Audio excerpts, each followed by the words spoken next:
Hello everybody, this is Brian Seymour, Pickerington's District Test Coordinator. Today I'm going to walk you through the process of how to fill out the PNP file for our English language learner students. Once again, this is just for our ESL, ELL students, not for our IEP students. In the email that I sent you, you should have received two different files. The first file is the one that says Spring PNP Sample Layout. This is where you're actually going to document all of your students' accommodations as well as some basic demographic information. The other file that you should have received was the PARCC PNP Field Definition Sheet, which is a PDF version explaining what each one of these different fields is. Okay? On the spreadsheet, you will need to complete 2 rows for every student. The first row will be their ELA test. Their second row will be their math test. Those students that are in third grade will only have 1 for mathematics, as the ELA test will still be the OAA. Each one of the columns that is highlighted in yellow will need to be filled out by the ELL teacher for the student. So for example, the first column that you will need to fill out is column E. To determine what column E is, you will go back to the spreadsheet and you will find where it says column E. Column E is the local student identifier number. That is the student ID number. So all of our students have a 6-digit student ID number. So you will type in whatever the student ID number is. Okay. Column F you will skip. Column G we can now get to. Last name or surname.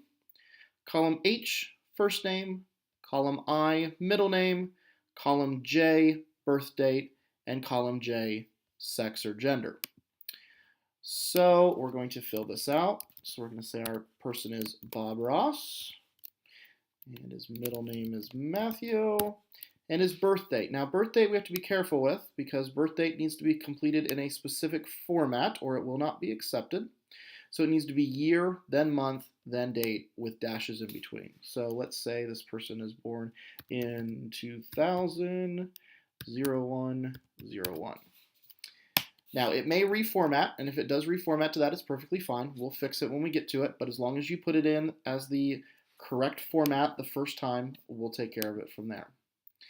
Sex or gender, we need to be careful here. These are the two. Okay, so if it's female, it's F.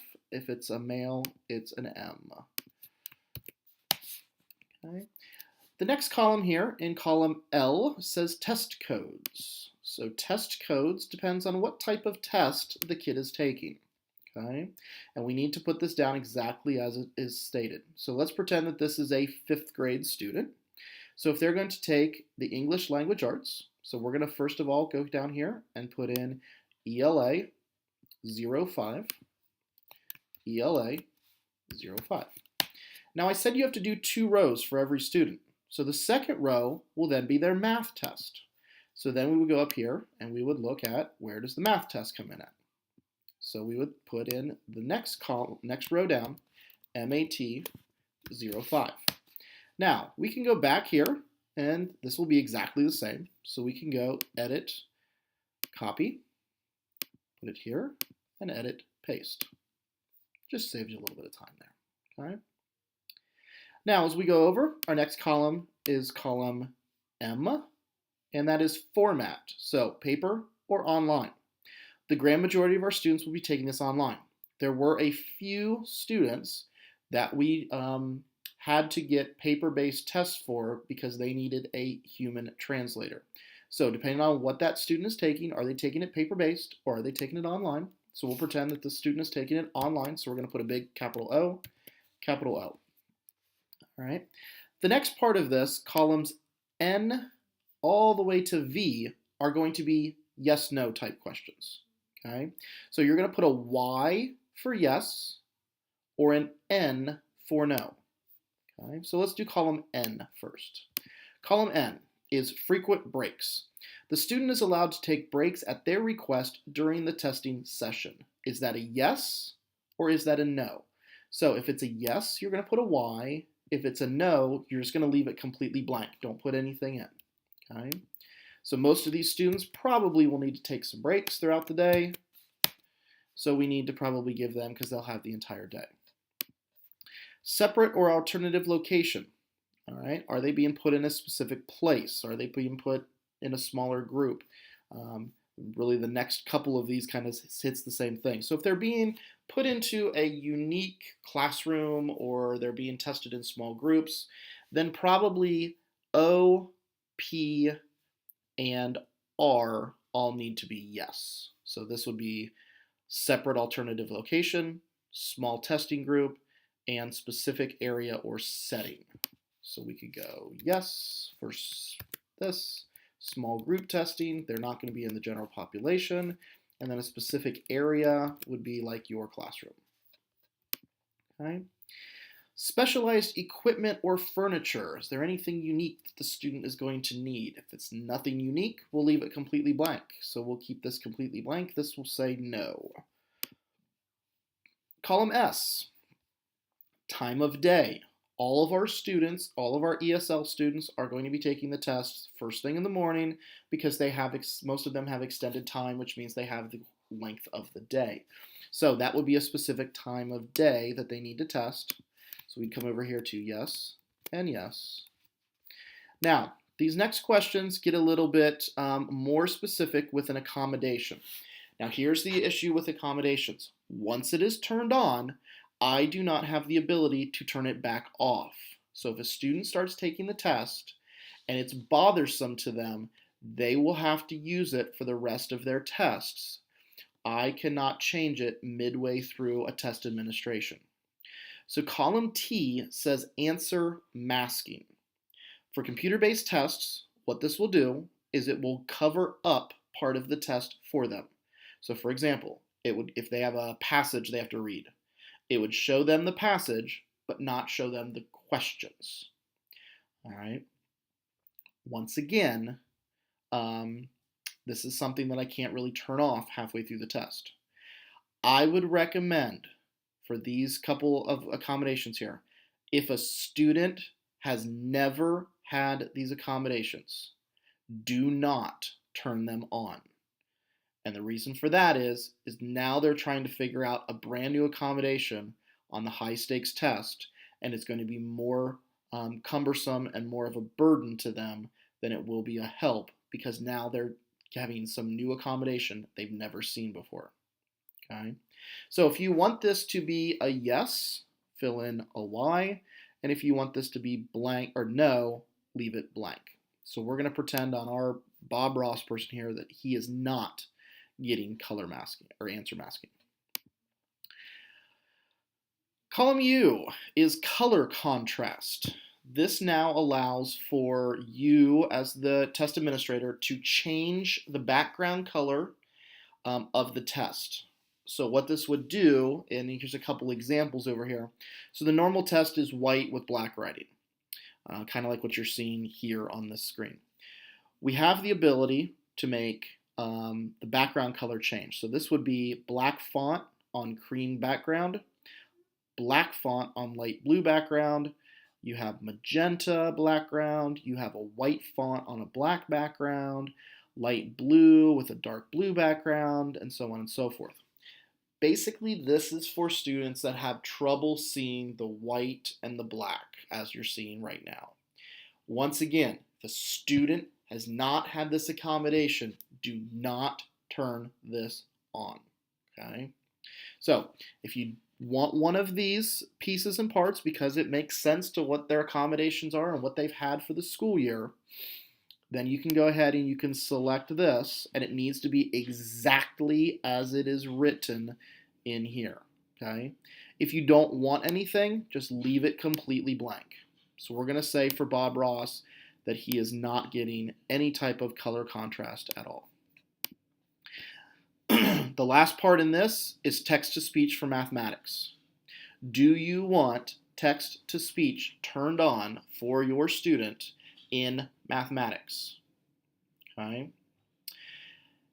If you want it, this will be in either Spanish or English. Those are the only languages that are available as of right now. In future years, there will be more languages added, but right now it's just either English or Spanish. And this is only for mathematics. So if you want text-to-speech turned on, yes. If you don't want it turned on, say no, or leave it blank. Okay. If you want it in Spanish, we will change it later, but you still need to put down yes. So let's say that Bob Ross is a Spanish-speaking student, and I want him to have text-to-speech. So we're going to say yes, and we will change it to Spanish here in the next column, in the next few columns. All right, after V, we get to W, and we've got a huge gap here. These are for IEP students. So all the way through columns W through AL, there should be nothing filled out for your ELL student. If they are a special education student and an ELL student, you still ignore all of these columns, and the rest of this will get filled out by the special education department and Christina Halls, the spec ed director. Okay? So you can skip all the way to AM. So as we scroll down through here, we'll scroll all the way down to AM, which is right here. So accommodations for English language learners. Okay. Column AM, yes or no type question. General administrative directions clarified in the student's native language by the test administrator. So if I am a test administrator and I am going to say yes for this, that means I will be able to speak the student's native language. Now, obviously, we don't speak every single language for every single student that we have, so you have to be careful with this one. So if this is Spanish and I speak Spanish, and I'm going to deliver the directions to the student in Spanish, then I can do this. Or if I speak French or whatever language, I can say yes. If you do not speak that language or we do not have a translator coming in, this needs to be left blank. Okay, so on our column, since he's Spanish, okay, you could say yes. And once again, only if you speak Spanish or whoever is administering the test speaks that student's native language. This is not done through the computer here. Okay. AN, general administrative directions read aloud and repeated as needed in the student's native language by the test administrator. Once again, this is not done through the computer. This is done by a human being in the classroom. So if you are able to speak any of these languages and you have students that speak any of these languages, then you can put yes down. If you do not have this, or you have a human translator that speaks another language, okay, then you can put that down. So we have Arabic, Chinese, Haitian Creole, Marshallese, Navajo, Polish, Portuguese, Somali, Spanish, and Vietnamese. So if you have students that speak one of those, and you have somebody that's coming in, or you speak one of those languages, then what you need to put down is you need to put down this entire piece here that's in bold into the spreadsheet. All right. If you have somebody that's coming in that speaks another language that's not written here, then you will put down human translator. If you have none of these and your ELL student is not going to get anything in their native language, leave it completely blank. All right, so we'll pretend that we've got a human translator. So we will put a human translator in there. Okay. Column AO now is mathematics response. So this is what the students are actually writing into it. Okay. A student's response is captured by an external speech-to-text device or a human scribe. We are not using any external speech-to-text devices right now. So basically, if a kid speaks into a device, it would turn it into text. We're not using any of those for tests. Human scribe would only be needed if the kid is physically unable to type. All right, so for the grand majority of you, this column AO will be left completely blank. Okay. AP, column AP. This is now the translation of mathematics assessments in text-to-speech. So this now is where we can translate that text-to-speech that we turned on into another language. And for this year, it's only in Spanish. They've said that they're going to increase these into other languages as we go through the next few years. But as of right now, for year one, it's only Spanish. Okay? So what we've got here is you have to put in SAP in column AP. So SAP, SAP. Okay? So now, that means now that the text-to-speech that we turned on, remember we turned the text-to-speech on back here in column V, that text-to-speech is now going to be translated into Spanish. Okay? Now, column AQ.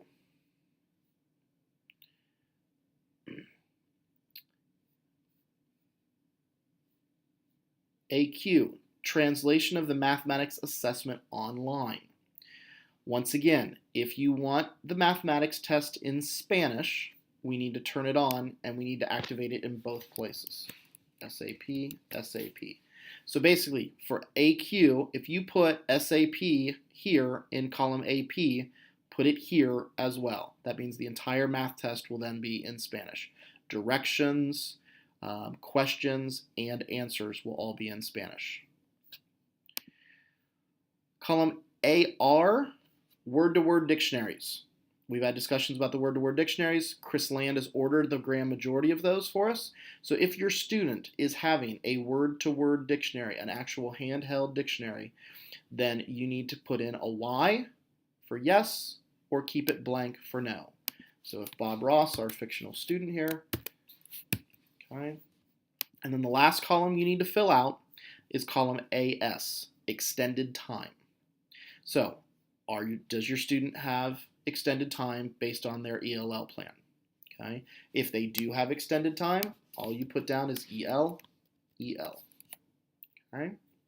That is all that I need from you for each one of your students. So as you'll notice, Bob Ross here, our fictional student, has two rows, one for English, one for math. Everything can be exactly the same. I just need one for ELA and one for math. If you just do one row and it's just ELA, then he's not going to get any of those accommodations on his math test. So that's why I need two of those for every one. Do this for every single one of your students. So if you have 8 ELL students, you would then have 16 rows. Okay? Unless one of those was a 3rd grade student, and then they would only have 1 row. Once you are done with this, I need you to email me this spreadsheet. You do not upload or download anything from PARCC. All right? All you need to do is fill out this spreadsheet and give it back to me. I will take care. There's still a few things I need to fill in here. There's still a few pieces and parts that need to make sure that they're all in the proper format before we upload them to PARCC. I will take care of that. Okay? So, this needs to be completed by February 7th of 2015. That is the same deadline that Spec Ed has, and that's the deadline that we're putting on everybody for the PNP files to be uploaded into PARCC. Once again, you just complete this spreadsheet and email it back to me. I will then take care of doing the uploads. All right. Please, please, please look over this. Watch this video again if you need to. And then if you still have additional questions, please let me know on this. But once again, the grand majority of this is just yes or no. All right, hope this makes it a little bit more clear for you for the process of completing the PNP file for the PARCC Spring 2015 testing. Once again, just reminders, complete this for every single one of your students, 2 rows for each student, 1 for ELA, 1 for math, and this needs to be completed by February 7th, 2015. All right, thank you very much.